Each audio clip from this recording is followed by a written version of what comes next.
Hello, Flight Simmers.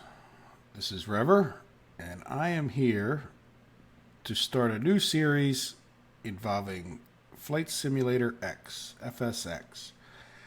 And as you can see, I am on a website called Sky Vector. And hopefully, you guys can see well enough with whatever resolutions you have. But this is a plan that I have to fly around the entire world. And I've made the flight longer than the circumference of the Earth. So, in other words, the circumference of the Earth is around 24,900 or something like that.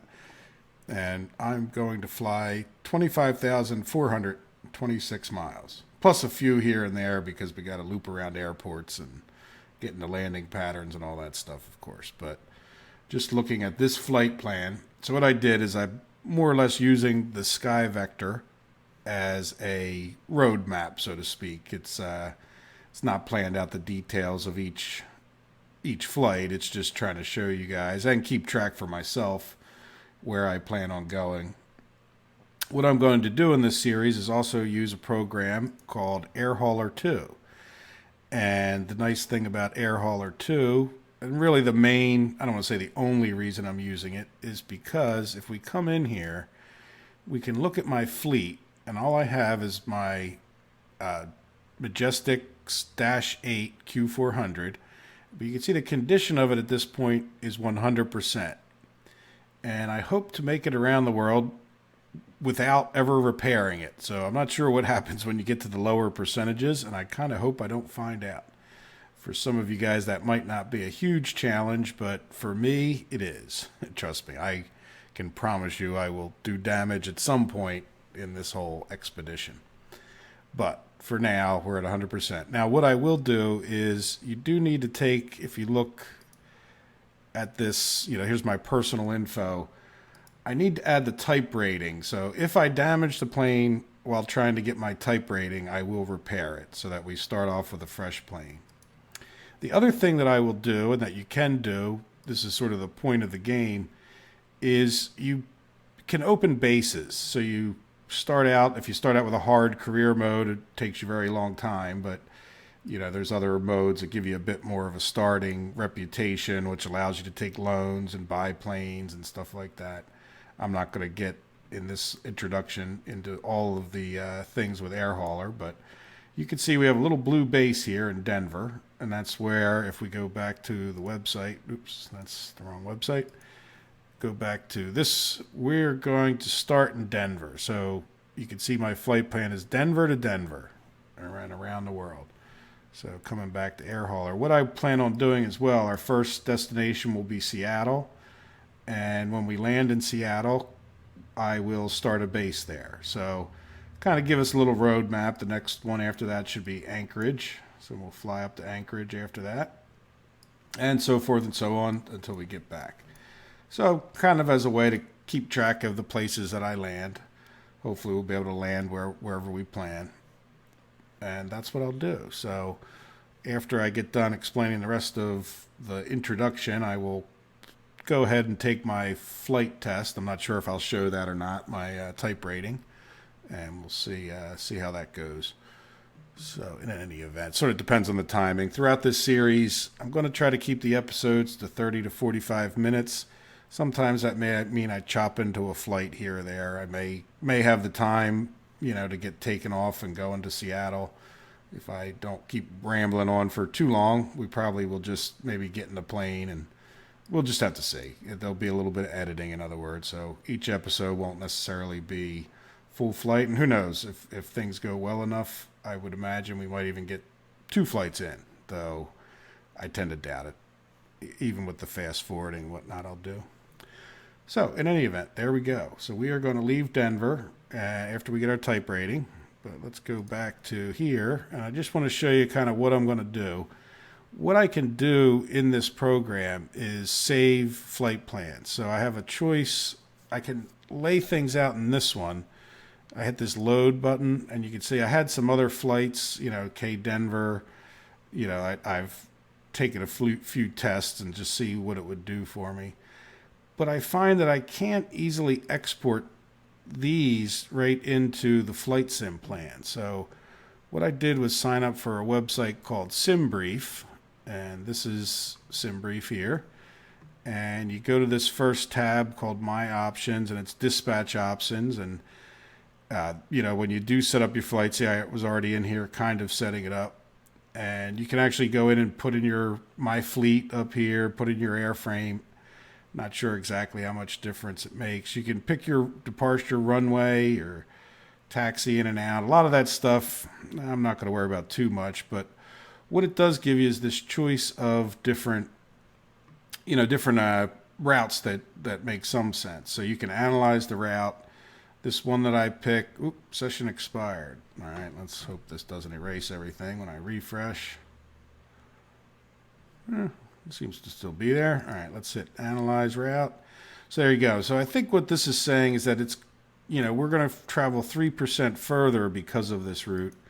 If we go up to the other one, now I don't know why they're suggesting this route over the other one, but if we analyze it, it's 3.3%. Not sure I even clicked on this, but let's analyze this one. See, this is 4.2%. So I would think, that this route, AirRack 503, again, I'm not a pilot. I'm learning this stuff, and it's been fun. I'm definitely getting more comfortable with it. As I've gotten more comfortable with the Dash 8, I'm going to try to even start going through a checklist, believe it or not, things like that. So in any event, once you get this set up to where you think you like it, you have these numbers, you can hit this generate flight, and I'll overwrite it. I already hit the button to make sure things would work, being a good YouTuber for you guys. But so if you see, it'll regenerate this package and overwrite it, unfortunately, because I didn't change the flight number or anything. If I had given it a no flight number, it would have remembered it. So here we are. So what it does for you is it comes down here. If you look, I'm no longer, it automatically took me over to my briefing, and it created all this stuff. So the fuel, the minimum takeoff fuel, it kind of does some of those calculations. Block fuel. So I guess that's the total fuel that we should have for this flight. And so forth and so on. So here's another thing. This is what I'm most interested in, and I'll probably do this now before, why not, is if I come in here and pick the one I'm on, FSX is what I have, and I hit download, it'll give me the chance to, give me a plan that I'll cut it out of here just so I don't end up with a lot of them, puts it in your downloads. And if I come over to my documents, and this is where Flight Simulator is getting, these are all the different little flight plans I've created over time and haven't cleaned out yet. So there you go. So now I have that flight plan in there. If nothing else, I can remember the time. Say at 5:16, I made a logbook bin somehow, just in my messing around. So, nothing else. If you don't remember the airport you're going to, you'll know that it was the time that you downloaded it. So there we go. So now we have that, and when we open up Flight Sim, we can load that in, and it should have the Flight Sim, this flight plan logged in so that the controllers will IFR us through the same thing that we can program into our computer. We have if you're not familiar with the Dash 8, it does have a flight system monitor computer, so we can put these waypoints in, which can get to be a lot of work. Another thing I like about it is we can click the view PDF, and if I take and save this over to the other computer, then I can see, these different locations. What I've found, though, is I don't know enough about everything this is telling me, so I'm not sure, do I put in DOC, and so forth and so on. So honestly, what I do is once I suck it into the, upload it to the Flight Sim Flight Planner, I then just go into the Flight Sim Flight Planner and look at the route and write them down, and then write it up into the plane's flight FMS, so Flight Management System. I think I said that wrong before. So anyway, that's what I'm going to do with this SimBrief. That's how I'm going to set up my my flight routes. hopefully that'll work. My little flying around and testing. Another thing that I'm going to use for a little while, at least while I'm in the United States, and it is also helpful in other parts of the world to some degree, even though it doesn't have quite as much information as it gets from like the United States airports, is use this Wonder Map. It's just a real good active map. You can turn off the radar if you don't want to see it. The biggest thing I like about it is these weather stations. So when you get too zoomed out, it kind of becomes crazy with how many of them there are. It does limit them, but you can see there's just thousands. So if we zoom in here on Denver, one of the reasons I turn it off too is because there is so much. And there's Denver's airport. I can see the little airport symbol over the Google map. And if I click here, I can see what the current conditions are, and almost better, I can visit the local weather page, which is for Denver, Colorado, maybe not necessarily the airport per se, but, this is reasonably accurate with the clouds, few at 9,000 feet. You can also get a good idea of what the winds are doing, if they're going to die down in a few hours. So right now we seem, that the winds are pretty darn high, which is not real conducive to me passing a what do you call it, type certification test. But I'm going to go for it anyway. If I got to wait for better weather, I will. I'm going to try to be patient about this whole thing. But I thought I would show you that. This is what I use when I fly around the United States. If you're not familiar with Weather Underground, and then they call it the Wonder Map, it's pretty nice. I use it for my snow plowing all the time. One of the things I like is this chart. I can see when the temperature's dipping down below freezing. You can kind of see a little bit of the history. I wish they'd leave me the history a little bit further back. But at 12 o'clock tonight, like the whole day skips forward. But you can kind of tell where the temperature's going. Is it rising? Is it falling? It looks like we're at the high point of the day in Denver there, at least forecast. And it looks like it's been steady for the last hour on temperature. Not sure what's going on with their barometric pressure. That's kind of crazy. But usually you don't see those kind of peaks. Might have something wrong with their equipment. But there's just a lot of information. You can also get the table description. All right, well, that's enough about that. This I found, and the thing I like about this is that I'll be able to get it around the world. It's not quite as nice in some respects, but what we can do is come over here to layers and hit clouds. And I'm not 100% sure, I haven't really looked into it. How do I read into, the depths of the clouds? It's not necessarily telling me the height of these clouds. Obviously, this is thicker clouds, I would imagine, if they were darker purple. And I can see that here, see 100%. But it's really not giving me the elevation of the clouds, which is something that is pretty key. But what I can do is come over to the program Active Sky Next, which many of you are probably familiar with, and you can go to conditions, and, we're going to KSEA, Seattle. So I could put that in, and then this will give me a pretty good idea. I wish I could read some of this stuff better as far as this gibberish, but they do have it broken down. So clouds broken at 2,300 feet, overcast at 2,800. So that means we should be okay coming in. I don't know. Seattle's sea level. I'm thinking I'm in Denver. Denver's 4,000 feet. Well, 5,000 feet above sea level. In any event.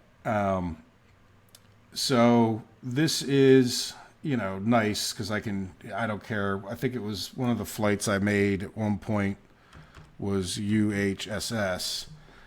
And the thing that's nice about looking directly at this is what is there now. So things may change, but at the same time, it gives you an idea, of what you're walking into, combined with something like this. And if we were going to, a set airport, and sometimes, by the way, it does help to turn off the layers, and then it doesn't lag as much. But if you were flying to Japan, say, you could turn on your precipitation.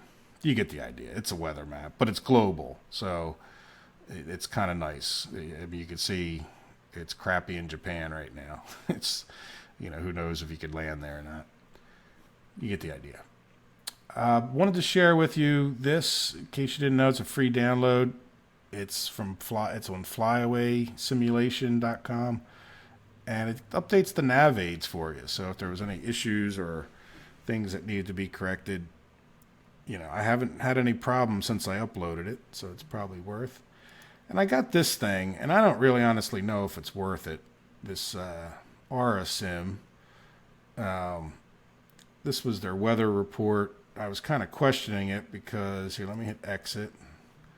You come over here to performance, and we'll search an airport, KDEN, and click this button. And then who cares, we'll just say we're flying out of 34L. And this is the reduction in the airport runway length. Let's say we start 100 meters from the end. It's dry. And if I get this WX, look, it's saying it's minus 3 degrees Celsius. I don't think it's minus 3 degrees Celsius in Alaska right now. Now, I'm not sure. Maybe there's a reason that oat should be so low. I don't really know. I mean, we come back to here and see that it's 79 degrees, which is going to be, 20-some Celsius? And I think this thing even tells you, 26 Fahrenheit. So, I don't know. I don't really understand that. If I put in 25, I bet you that's, 77. So I'm not sure. And as far as the pressure, barometric pressure, what does it say here? 274. Okay, well, that one's not off so far. So I don't know. Again, maybe oat is something, I don't know, like the temperature up in the sky. But again, generally it's pretty warm until you get way the heck up there. Even, and I know it's cold, but you know what I'm saying. It's summer, even at 27,000 feet, which is where I'll probably be cruising. It's still it's still relatively warm this time of year. So you put in your takeoff weight. This would be my empty weight, but let's just say we had 10,000 pounds of fuel. I might be in this ballpark. This button, I have no idea, and it doesn't seem to do anything. So I know this is the takeoff power. I'm not even sure how to get my MD8 to go to maximum or takeoff torque or whatever it is, takeoff power. If I calculate here, so it's going to give me, which is kind of neat, V1. I don't know that in flight sim that's necessarily true, but I guess I never really stopped after I got up over 100.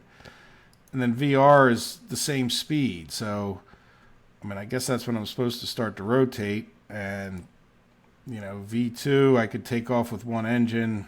It's not a real big deal for me. But I've never taken this plane off at 102. 117, maybe. That sounds like, but I don't know what V-fry is. That's my own ignorance.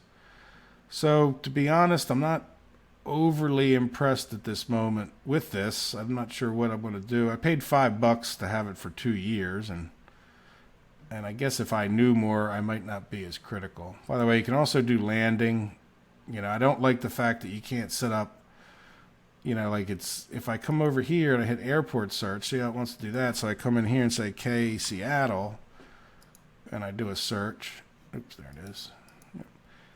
And I don't know, we'll just pick a runway, and we'll get the WX. And again, temperature seems crazily low, and maybe these winds are right, and we'll burn off some fuel by then. So let's just say we come in at 42,000 pounds, and I almost always come down with full flaps. I don't know why you wouldn't. And I'm not sure why would you put that in. Why wouldn't that be something the program spit back out at you? I'm coming in, I weigh this much, I want to land on this runway, here's my wind and rain conditions. Wouldn't you tell me that I need 35 degrees of flaps? Max RPMs. Again, this didn't seem to do anything. I changed it to 850. The other thing is there is a selector in the plane for 900. Why don't I have a choice for 900? Again, some of it may be my own ignorance, but if I calculate, they'll give me these speeds. This one didn't even calculate for some reason, VGA knots. Gives me my margin of safety. I guess that's nice. But again, I'm not sure. Like, again, I don't know why you would come down at 10 degrees of flaps to begin with. And you would think that it would make more than 100 meters difference if I did. But maybe if I came down with a lot more weight, you know, would that make a big difference? See, I mean, I just don't buy that. Like, but then again, maybe it's my own ignorance, the margin. Anyhow, I'll try to use it just because I paid $5 for it. But at least I buy beers nowadays that cost me $5 sometimes. So I'm not going to feel too bad about it. If you know more about it and think it's wonderful, let me know. Or if you have a video, I'd like to see a video on how guys use it. I haven't seen much. So there we go. Another thing I wanted to show you guys before we get started is this. Oh, did I have the link? I thought I was going to. I keep opening up Internet Explorer. NavAids and this was it. NavAids and Google Earth. This wasn't the. I'll leave a link for the ones that you can update your NavAids. NavAids and Google Earth. Here's Google Earth. If you've never seen it, it's a pretty cool program. You know, it's been out for quite a while. This is Google Earth Pro. They're both free. Not going to leave you a link. Just go to Google and type Google Earth, and you'll find it. I'm sure. I have faith in you. One of the things that it does, and wait for this. Boom, is you can pick the different airports. Now, kind of watch out what you do because, you know, I'm just going to pick the United States since that's what we're looking at. You will get, it will bog the whole thing down. But this person, whoever made this, great job. Thank you if you ever watched this video. We were going to go to Colorado. So now it's just going to show us, it shows us all the airports that are in FSX in Colorado. So where am I looking? Denver, K-Den. I don't even know where Denver is. It's in Colorado somewhere. Now let's zoom out. Can we see? I thought it was like right in this area. Oh, there's K-Den. Yeah. All right. So if you click on this, kind of cool. It shows you your approaches, the ILS, the runway heading. And the reason I will use this is because when I am no longer in the United States and there's not nearly as many airports, you see I had the Pacific picked here. So let's just say I'm flying across, and remember we picked on Japan because they were having some rain, or we saw that. Be a hard place to land. Well, if I can't land there, you know, where is Japan? There it is.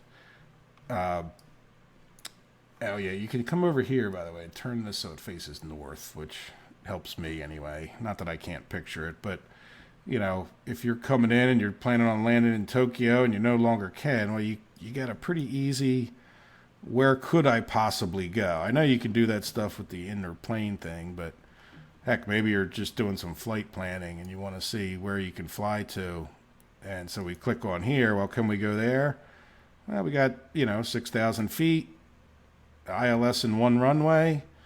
You know, maybe you were going into, I think from flying around before, yeah, see this RJCW? I actually landed there when I didn't plan on it because they had an ILS, you know, and I knew with the clouds and fog, I could get in. Where if you go to here, yep, ILS. Japan seems to have a lot of, oops, I don't know what I did there.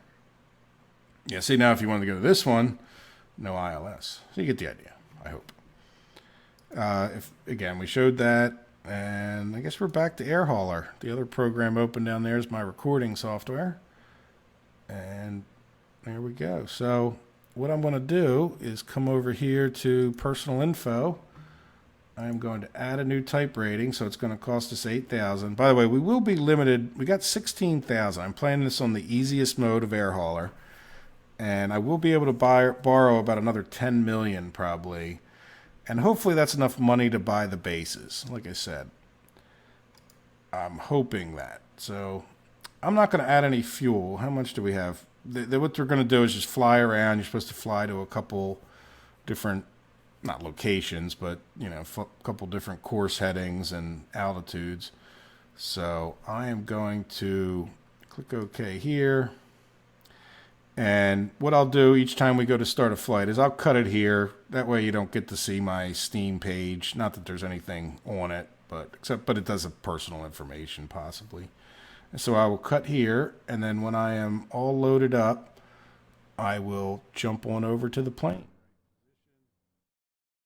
Hello guys, I am back and I'm in the airplane, and if you can see up ahead, there is the airport. I'm actually recording this little snippet after the flight because I wanted to point out what happens on this landing. I should also say that one of the reasons I'm not showing the rest of it, it was fairly boring, just went up and hit a couple different locations, but then in addition, I just took literally an hour and a half to go through the checklist, which I will take you through the checklist before the next flight, and I should be able to do it in a quarter of the time, I hope. But I wanted to show you, I'm paying attention to the winds while I'm landing here, and there's a certain point where I probably should have just tried to go around, but at this point, it's has been a fairly steady wind coming in, from my left. And then watch this. Look, the wind just picked up, and then just watch what happens. I'll stop the video here, and not stop the video, but I'll stop this post-recording, and let you watch. Slow it down for this point, just to not gain too much speed. Still 6 miles out. Bombardier 252 cleared to land, runway 35 right. Denver reports information, Echo 00430. Traffic. Why does it keep doing that? Alright, I'm going to put this gear down. Put the flaps to 15. Cleared to land, runway 35 right. Bombardier 252. We're not doing too well here with this autopilot, are we? He's not lining us up very well. Is there a strong wind? Oh, 28 mile per hour wind behind us. Approaching 35. Why is it behind us? Good Lord. 500. All right, he's coming around. I'm going to slow down some. Something's going wrong here. Let's just turn off the autopilot.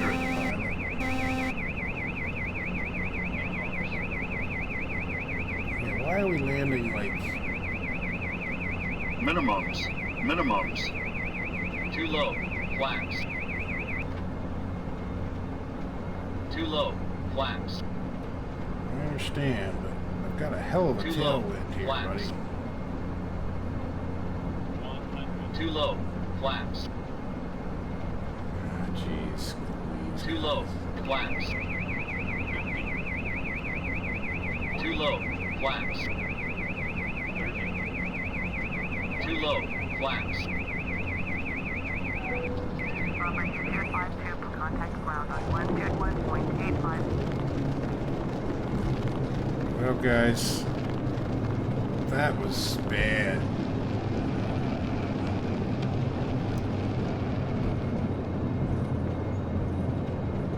But it was smooth. Approaching. Which... 17 left. On runway 35 right. On runway 35 right. Alright, let's get stopped up here. Bombardier 252, please acknowledge.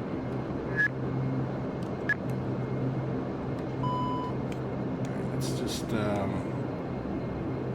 the flaps back up. I tried to acknowledge. 121.85. Bombardier 252. Alright, taxi, takeoff.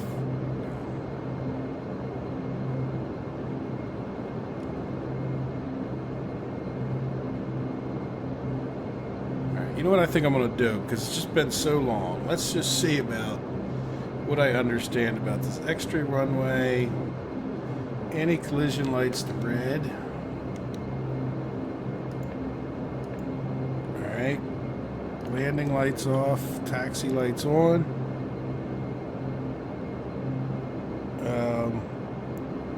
control lock on, flap 0, auxiliary fuel pumps off, all ice protection off. I guess I was supposed to turn those on and I didn't. I think I forgot.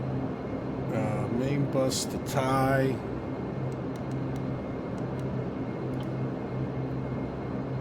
Ice protection. So the only one I had on was this one. Turn that off.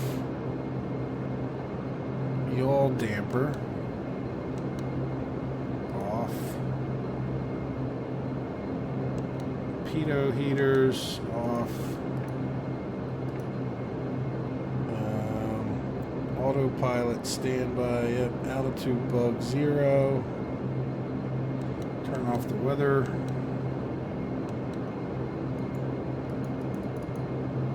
Thing is off. Check flight times, fuel consumption, request parking, arrival at gate.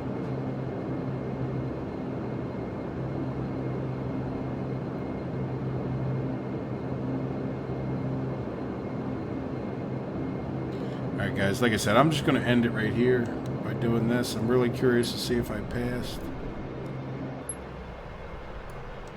We're just going to shut it down right here. I hope you guys aren't upset about that, but like I said, I passed. No overspeed. How did I not overspeed?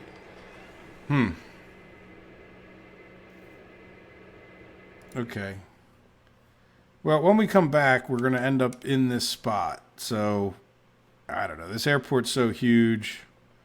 I guess I should have continued, but you know, we'll taxi to the next place and take off and fly around the world. So I'm going to cut it here, guys. I hope you enjoyed this little landing on the grass and all that stuff. Hopefully it gets better from here. Okay, guys, I am in. Let's just end this flight.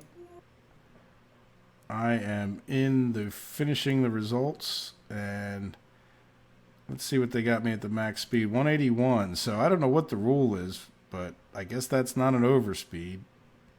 Okay. 281, I'm sorry. 0 landing damage. We came down nice, even though we came down off the runway.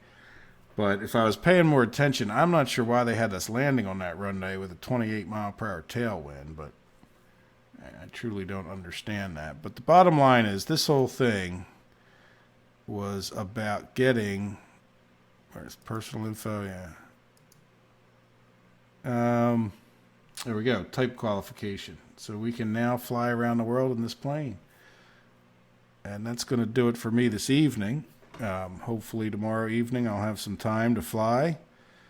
Tomorrow morning it's going to be dark. So, you know, I kind of have to schedule this around, you know, what's actually happening in the